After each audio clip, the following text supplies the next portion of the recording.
Hello, Pisces and Piscean energy. Welcome to your December reading. I recorded and aired the Ophiuchus reading as an all signs guidance for you in advance because it will help put things into perspective for you as I navigate your energy for this month. With that said, take readings how they resonate for you and don't force anything to fit. I always recommend noting the house each sign rules for you in your birth chart so you better understand how it affects that particular area of your life, regardless of how I give the reading. As an example, I may use romance examples, but if it's your 10th house ruler, it may pertain more to your career or authority figures in your life. All right, Pisces, let's get into the cards. Overall energies with the tops and bottoms of the decks.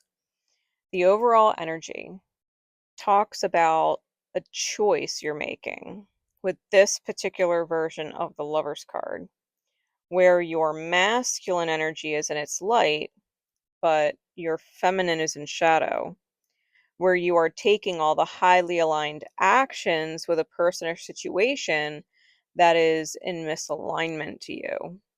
For all the good you are doing, it's not being returned in some way.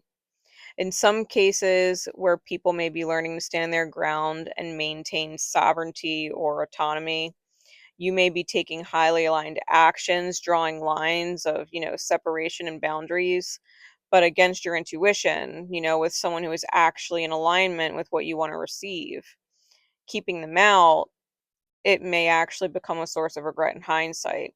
So either way, you are acting and choosing in a way that you were meant to learn to do in your highest good, but with the wrong person or situation.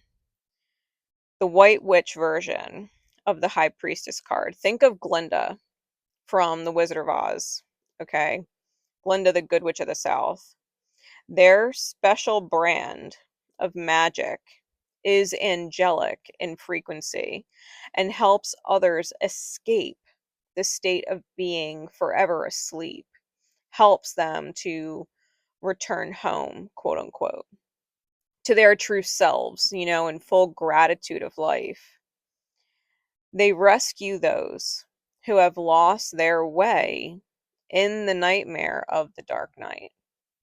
This is doubled down in the overall energy with the Dark Knight and the demon cards coming out, which represent an energy vampire, mental disorders, trauma, someone in a survival state, right? Survival mode that you cannot save, but that you must save yourself from.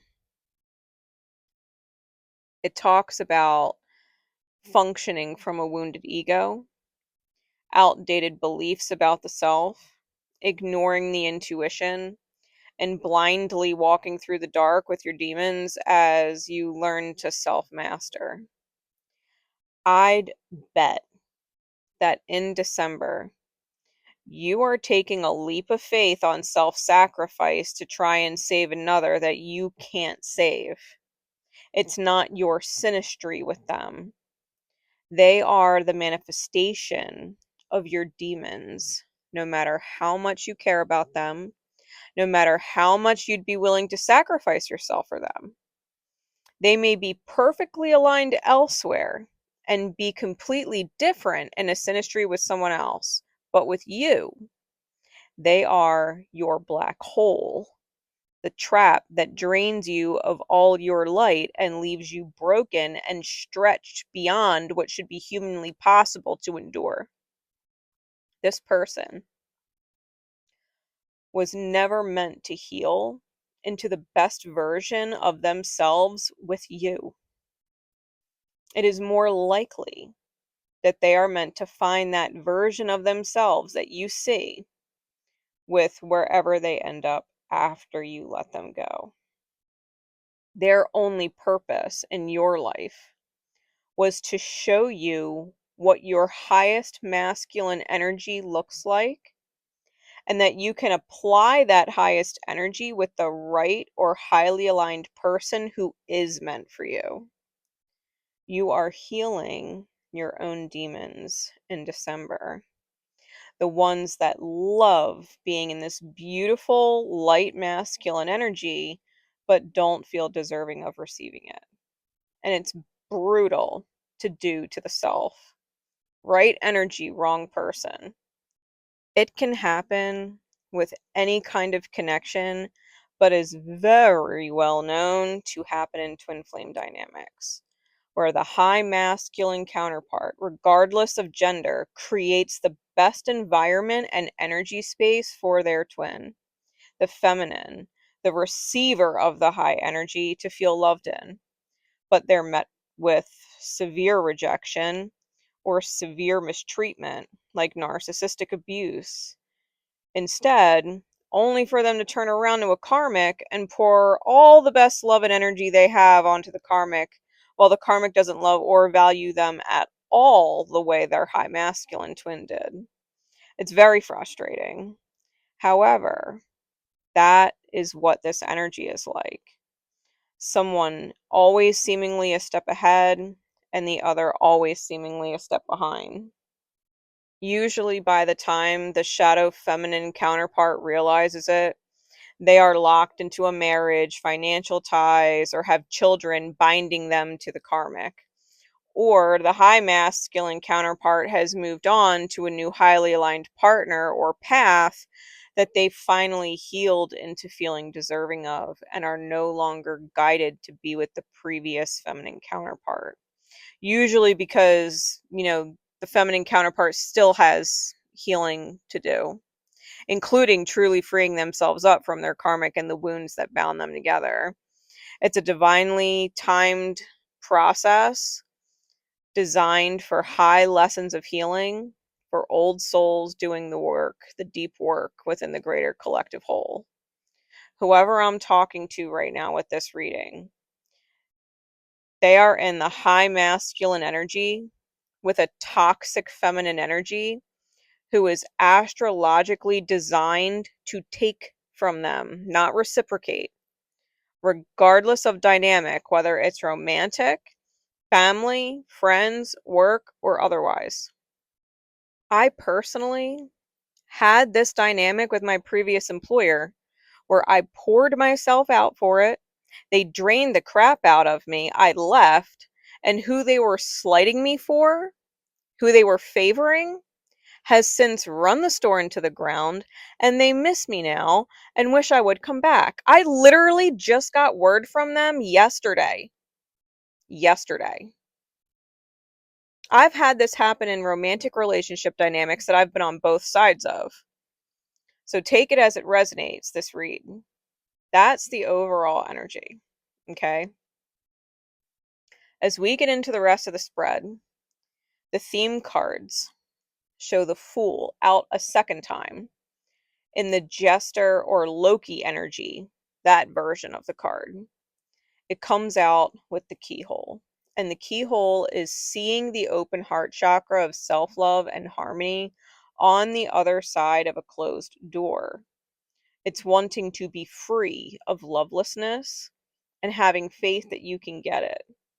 The trick is you need a key. And the key is healing and mastering your 12th house and your Chiron wound. The 12th house is a house of mirrors where we mistaken our earth angels for villains or nobodies and the actual villains of our lives for angels, where all we see is their potential and they do no wrong. And we don't see them for the face value reality that they are and the havoc that they're wrecking in our lives and in our souls. When you heal the 12th house, you unlock the highest self, the ascended self of the first house. Looking at the Rider-Waite, we have the Queen of Wands with the Eight of Cups at the beginning of the month, which lets me know that in December, you really do want to move away from whatever or whoever this is and not look back.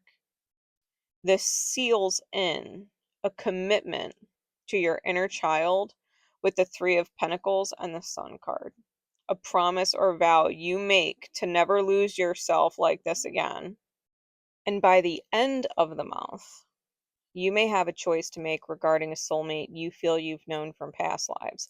And this may very well be the person you've been wanting to leave, who's not actually wanting you to leave because they're obviously greatly benefiting from you draining yourself for them. This could be a breadcrumbing of love bombing or a temporary shift just to keep you around.